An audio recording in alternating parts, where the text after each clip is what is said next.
Friend, welcome to my channel. मैं हूं सविता। दोस्तों, आज की इस क्लास में हम कवर करने वाले हैं बीएड सेकेंड ईयर का एक टॉपिक। जैसे कि आपको पता है कि मेरे चैनल पर आपको बीएड सेकेंड ईयर के पेपर फर्स्ट की क्लासेस आपको प्रोवाइड करवाई जा रही हैं लगातार। तो उसी के अकॉर्डिंग आज भी हमारा पेपर फर्स्ट का ही एक टॉपिक होगा।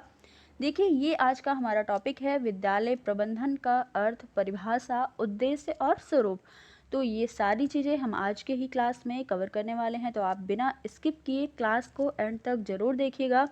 और दोस्तों, अगर आप चैनल पर नए हैं तो चैनल को सब्सक्राइब कीजिएगा। तो चलिए आज की क्लास को स्टार्ट करते हैं। जानते हैं विद्यालय प्रबंधन यानी कि स्कूल मैनेजमेंट का क्या अर्थ होता है, स्कूल मैनेजमेंट के क्या कार्य होते हैं।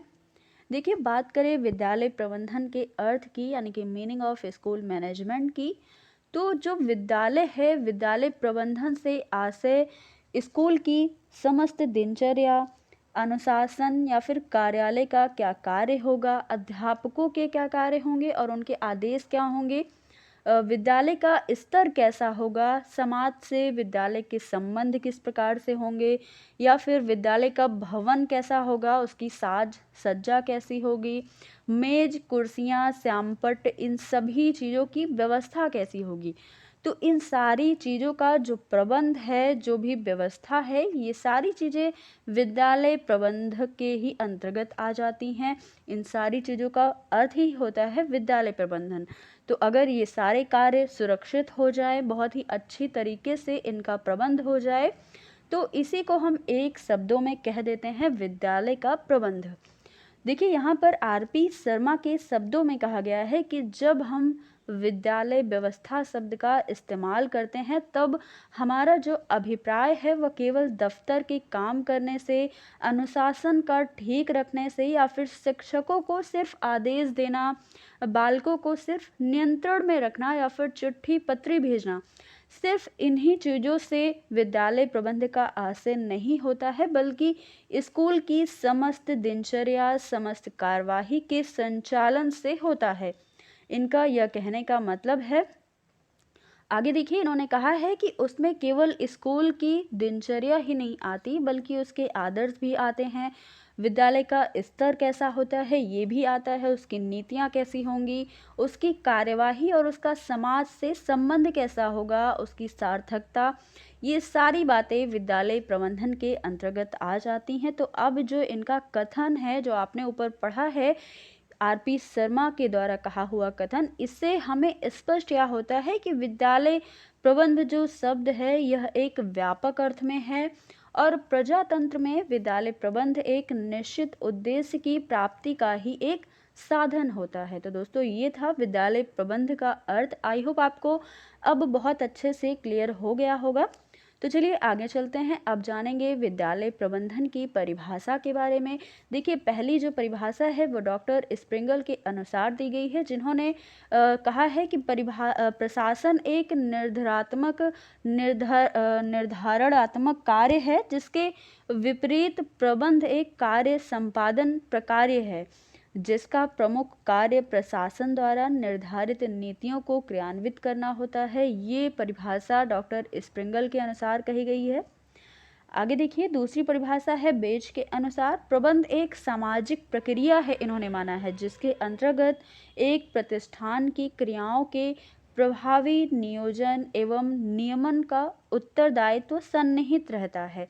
ये परिभाषा बेज के अनुसार है। तो आपको एक टॉपिक में 1 से 2 परिभाषा जरूर लिखनी है। ये बात हम आपको पहले भी बता चुके हैं, तो आप 1 से 2 परिभाषा या फिर 2 से 3 परिभाषा को जरूर ध्यान दीजिएगा, जरूर उसको याद कीजिएगा।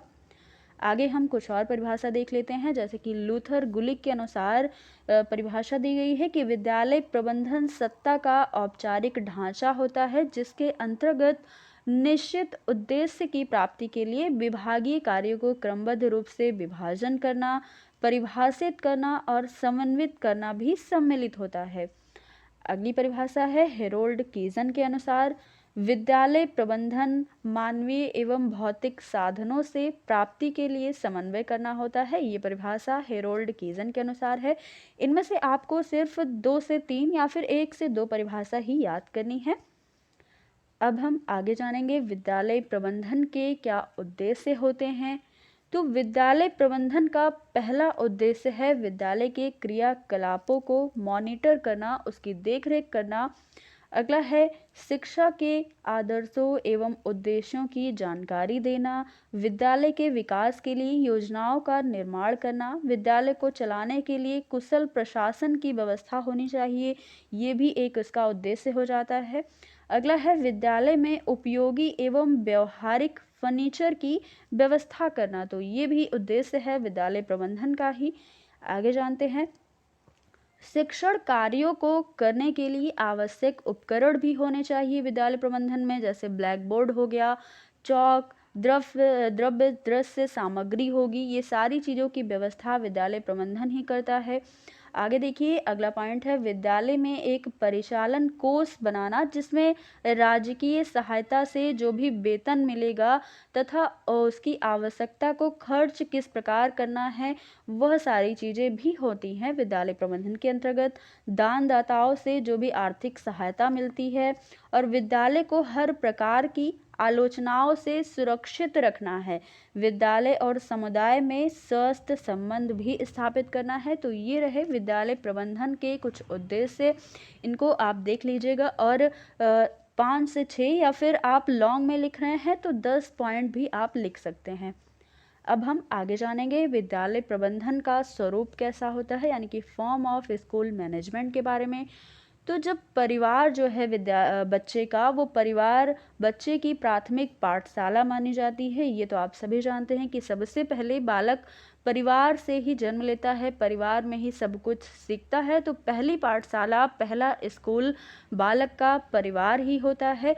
परिवार के बाद जहाँ एक महत्वपूर्ण स्थान है, जहाँ पर परिवार के बाद बच्चे का विकास होगा, वह स्कूल माना जाता है, क्योंकि परिवार से निकलकर बच्चा सीधा स्कूल में जाता है। तो यह एक महत्वपूर्ण स्थान बन जाता है बालक के लिए।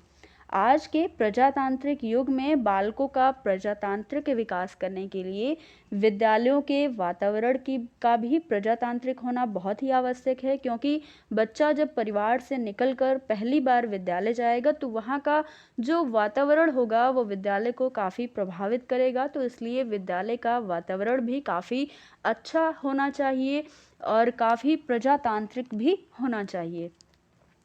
आगे देखिए, विद्यालयों के प्रबंध के स्वरूप का भी प्रजातांत्रिक होना बहुत ही आवश्यक है। एक समय था जब विद्यालयों में निरंकुश और कठोर नीतियों का पालन होता था। प्रधानाचार्य में ही समस्त सत्ता निहित रहती थी और कठोरता के साथ वह नियमों का पालन छात्रों एवं अध्यापकों से कराया करता था। पहले के टाइम पर ऐसा होता था, जबकि आज ऐसा बिल्कुल भी नहीं होता है कि प्रधानाचार्य ही समस्त कार्य संभाले और वह सबको निर्देश दे और कुछ नियम बनाए जिसका पालन सबको करना पड़े। तो वह कठोरता से यह नहीं करता है। आज के टाइम पर बिल्कुल भी ऐसा नहीं है। छात्रों एवं अध्यापकों के सहयोग की कोई आवश्यकता ही महसूस नहीं की जाती थी पहले के टाइम पर। लेकिन अब क्या होता है, देखिए यहाँ पर आगे देखिए, स्वतंत्रता से पूर्व भारतीय विद्यालयों में प्रबंध का स्वरूप जो है वो निरंकुशवादी था और छात्रों तथा अध्यापकों को पाठशाला प्रबंध में कोई स्थान नहीं दिया गया था। परंतु आज स्थिति बदल चुकी है, आज ऐसी व्यवस्था नहीं है। स्वतंत्रता प्राप्ति के पश्चात जनतंत्र की आवश्यकताओं के अनुकूल पाठशाला प्रबंध को भी प्रजातांत्रिक बनाना आवश्यक हो गया है। विद्यालय प्रबंध से अर्थ अब केवल विद्यालय की व्यवस्था तक सीमित नहीं रह गया है, जैसे कि हम पिछले स्लाइड्स में पढ़ चुके हैं, बल्कि जनतंत्री संस्कृति और सभ्यता के अनुकूलन, छात्रों के व्यवहार में परिवर्तन लाना भी विद्यालय प्रबंधन का ही कार्य बन चुका है। तो ये दोस्तों आज की क्लास थी और आई होप आपको समझ में आया होगा कि विद्यालय प्रबंध का क्या अर्थ होता है, क्या स्वरूप होता है और इसकी परिभाषा के बारे में। तो इसकी जो आगे इस टॉपिक में कुछ चीज़ें अभी बची हुई हैं तो उसको हम आगे की क्लासेस में पढ़ेंगे। तो दोस्तों ये थी आज की क्लास।